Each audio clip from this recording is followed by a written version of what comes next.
అదే గుంటూరు వెళ్తే నేను చేయలేనని చెప్పి క్లారిటీగా చెప్పలేదు. But still the offer that was made to me was Guntur వెళ్ళు, ఓడిపోయినా నీకు రాజ్యసభ ఇస్తానని చెప్పి నాకు చెప్పడం జరిగింది.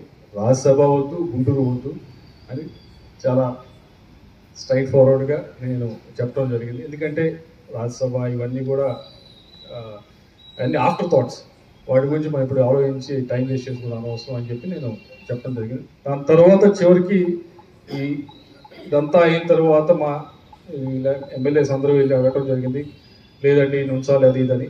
దాని తర్వాత బ్యాక్ ట్రాక్ వచ్చి లేదు నీకే ఇస్తాం నర్సరావుపేట అని అడిగారు. నిజం ఇది చెప్పాలి కాబట్టి నీకు ఇస్తాము Narasaraopet, but one condition was you have to do a press meet. One condition was that you have to do a press meet పెట్టి తిట్టమని అది కాదు కానీ, but I have to show the loyalty, ఈ లాయల్టీ ఉన్నామని చూపించమని చెప్పడం జరిగింది. నెక్స్ట్ 10 సంవత్సరాల తర్వాత ఉన్న తర్వాత లాయల్టీ చూపించమని ఎవరైనా అడిగారంటే ఇంకో 10 సంవత్సరాలైనా అంతే ఉంటుంది. So I said I don't want, నేను చేయలేను ఆ పని అని నేను ఎక్కడా కూడా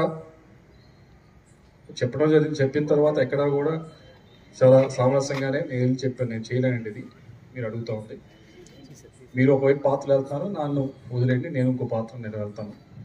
సో ఇది సామరస్యంగానే విడిపోవడం బెటర్. అంతేగాని దీంట్లో నేను మిమ్మల్ని ఏదో బ్లేమ్ చేసి మీరు నన్ను బ్లేమ్ చేసి మీ అంటే పార్టీ నడుపుతున్నప్పుడు మీకు కొన్ని ప్లాన్స్ ఉంటాయి, నేను ఇక్కడ ఉన్నప్పుడు నాకు కొన్ని ప్లాన్స్ ఉంటాయి. సో